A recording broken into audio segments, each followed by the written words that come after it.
Coming up on Network Africa, Nigeria has technically won the war against Islamist Boko Haram militants, says President Muhammadu Buhari, as the deadline set to defeat the group draws near.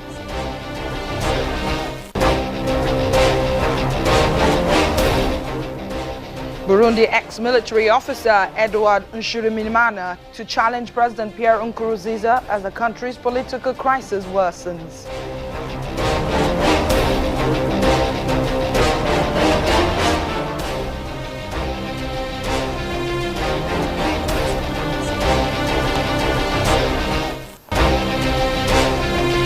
Uganda church sets turn for Christmas celebration as thousands gather to watch a colorful display of art.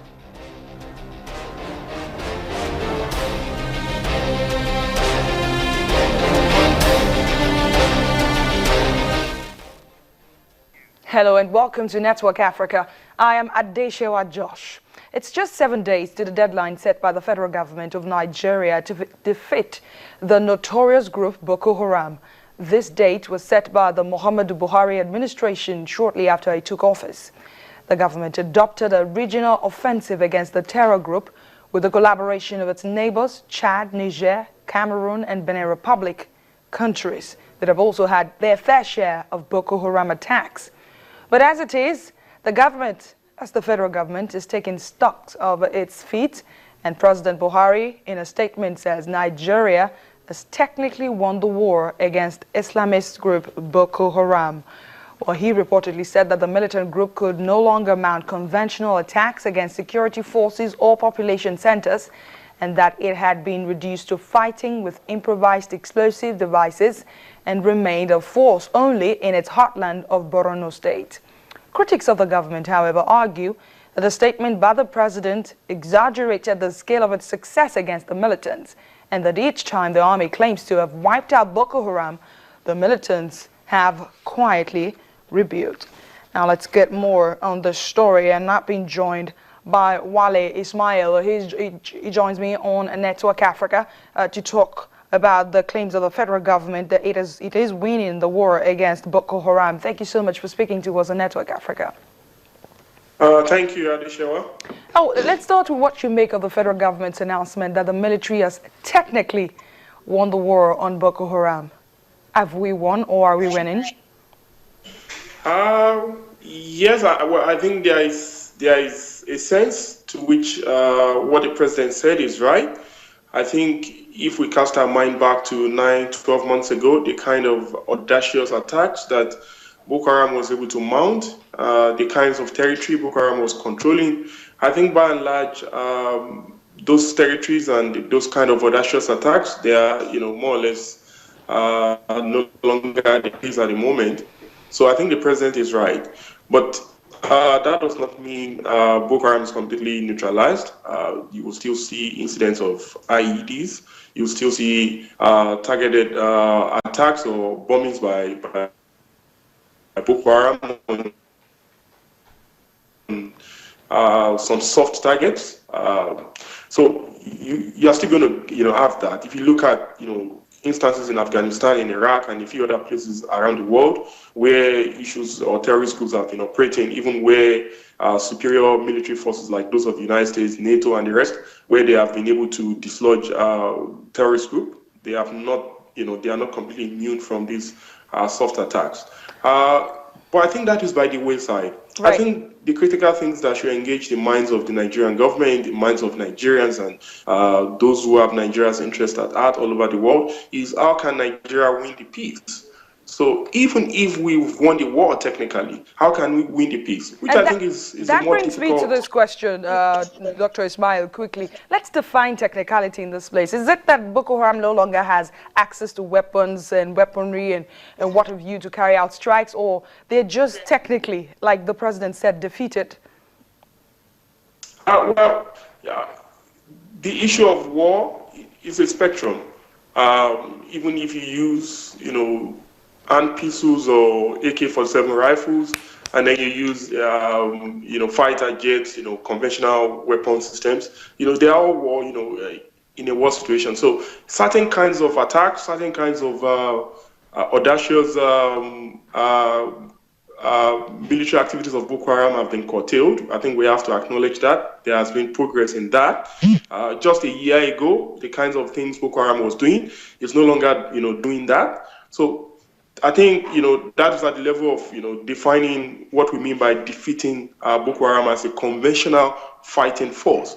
When Boko Haram started, it was not a conventional fighting force. It was an insurgent groups that had this guerrilla tactics of eat and run. It will attack, withdraw, attack, withdraw. Then it graduated, started to control territories. It was hoisting its flag in specific locations. It was appointing its own, administrators or rulers or governors to oversee specific local government areas that have been taken over in Borno, in part of Adama and part of Yobe State. But now that is no longer the case. Boko Haram is no longer a conventional, fighting force. It has withdrawn back to what it started, which is to be, a guerrilla, movement, which is to, attack soft targets at will, rather than face, the Nigerian security forces in a conventional battle. So now, this brings me to the question. That's what the president means. This brings me to the question, do you think neighboring countries such as Cameroon, Niger, and Chad, who have also formed a regional force with Nigeria, can also boast that they have technically won the war despite the recent attacks? Not necessarily. If you look the way it's been, I think Cameroon is taking the heat. So possibly, we also have to look at what is Boko Haram's strategy in this regard. Is Boko Haram seeing that Nigerian military or security forces have, realigned their strategies? They've, rebuilt their confidence. They have, new leadership, new equipment, and the rest in the last 6 months, and they could feel the heat. Does it mean Boko Haram has relocated or is trying to relocate across the border? And I think attacks in Cameroon in the last, while attacks in Nigeria have been dropping in the last 6 months, attacks in Cameroon especially has been, they've increased. Yeah. So that tells me, something in there that perhaps Boko Haram is trying to either divert attention or trying to relocate the theater of its, conflict to Cameroon. And if you look at Cameroon and Nigeria, we have, so many things in common. Multi-ethnic, composition. Cameroon also has, issues with different ethnic groups and minority groups. There is also the issue about the politics. There is the issue about corruption. There is the issue about, general, challenges of governance. So there is the kind of crack, the kind of vacuum that existed in parts of Nigeria in the northeast that allow Boko Haram to fester. There might also be those cracks in Cameroon that could also allow Boko Haram to also fester in a place like Cameroon. Going forward now, quickly, what do you recommend as a security expert?